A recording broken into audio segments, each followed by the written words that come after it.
Here to discuss the CEBL Championship weekend are two people who have been covering the league night in and night out. First, Sean Woodley, host of CEBL Weekly. Sean, how are you doing? I'm good, Vivek. Thanks for having me, man. It's great to have you.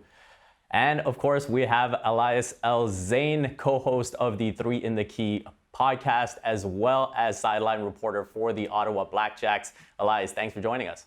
Appreciate it. Thank you. All right, let's get right into it. So we've got the first semifinal matchup between the Fraser Valley Bandits and the Niagara River Lions. Sean, looking at the matchup, how do you see that playing out? I mean, this one is close to a toss-up for me. Fraser Valley is this team that has continuity. They basically had the same roster all season long with a couple of additions here and there. But, you know, the core seven guys have been their main guys all season long. It's balanced. There's not really one guy who stands out as the best player on the team, but any one of Alex Campbell, Brandon Gilbeck, as we saw in the quarterfinals, Malcolm DeVivier can kind of take over a game, and that makes them really tough to game plan for. And Niagara, I think, comes into this game with a little bit more talent top to bottom on the roster, but it's a bit of a question of, are they going to gel in time? We've seen guys like Javin Delorier, for example, who was one of their best imports all season long, just returning this weekend from Summer League. It is going to be kind of a battle of philosophies here and a battle of continuity versus talent. And I really think it's anybody's game, honestly. This is, of the two matchups, to me, the closer one for sure. Elias, if there's one player or a couple players that you're looking at that can shift this matchup either way, who are you looking at? I mean, for Fraser Valley, Sean mentioned a couple of guys. They've been, having that consistency all year. But on Niagara's side, you have Javelin Delorier who could affect the game, especially on the glass on both ends of the floor. I think the Scrub Brothers are guys who stand out as well. They came in later in the season and they've done some damage.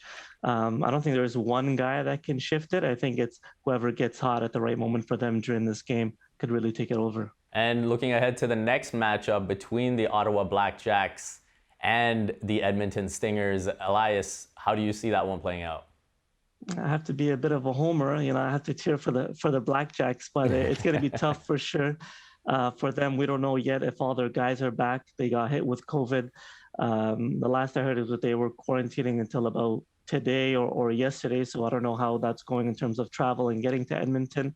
They're the only team that beat the Stingers during the regular season, but it's a completely different squad.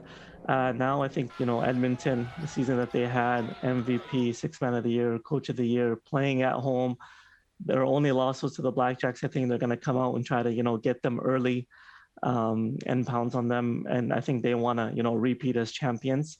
So it's going to be a tough task for the Blackjacks, but they have a lot of guys who are built for this, who have been in tough situations and played in big games. So they'll be up to the challenge for sure. But I think it'll be a good one. Sean, any key players that you see swinging this matchup one way or the other? Yeah, I mean, on the Ottawa side, like Elias said, we're not really sure who's going to be available. I think at the time of us chatting, they still haven't released what their roster is going to be for the semifinals, which is, a little bit troubling. But of course, they won the quarters on the back of Kadre Gray, the former Laurentian star, who may be the most prolific U Sports player of all time, and maybe is kind of making his first appearance in sort of the public eye because he was playing for a sort of lesser known university squad. This is his first pro season. He's signed up to play in the second Spanish division this coming year. He has been one of the best Canadians when he's been on the floor this season. He's been fantastic, and he really carried Ottawa to that win in the quarterfinals. And then on the Edmonton side, I mean, they're such a good roster. They're so deep and talented. You have role players like Jordan Baker and Brady Skeens who kind of connect everything, but obviously it all flows from Xavier Moon, the now three-time player of the year. He's so prolific. He has been the best player in the CEBL since day one, and he's really going to be the one that drives the bus here for Edmonton as they go into this semifinal matchup. Yeah, Xavier Moon, can't say enough about him. But looking at the Canadian Player of the Year and someone who won Clutch Player of the Year as well, Elias, what are your thoughts on Lindell Wigginton's season? I think he had a great year. He definitely could score the ball, was unbelievable from beyond the arc. He put that Hamilton team on his back all season, led them by example, not only scoring, but he would dish the ball as well, really well for the Honey Badgers this season.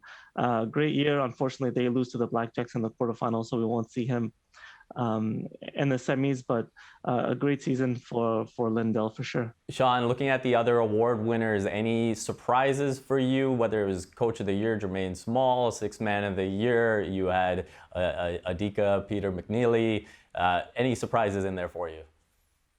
Yeah, not so much surprises. I think the finalists were kind of the two finalists you wanted for each of the awards.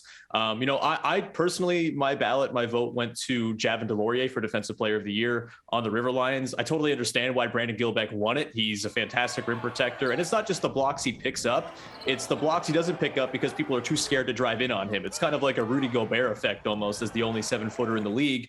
People are terrified of it, and it changes the way teams play against Fraser Valley. Javin Delorier, I think, deserves his flowers, though. He's sort of a multi-positional defender. He averaged north of a steal and a block a game.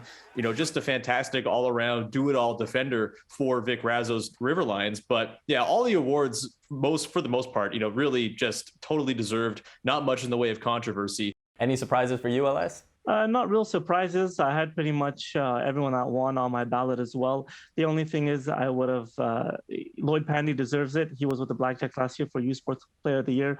And Alain Louis, his teammate at Carleton, was the finalist. I would have liked maybe to see Alain win because I know how hard he worked and everything he did for the Blackjacks and producing for them. But Lloyd definitely deserved the award. And I'm glad to see that Alain Louis was a finalist for Youth Sports Player of the Year. I think what's really exciting is you've got 4 of the players and the coach of the year involved in this championship weekend, and you can catch all of that CEBL championship weekend action on CBC.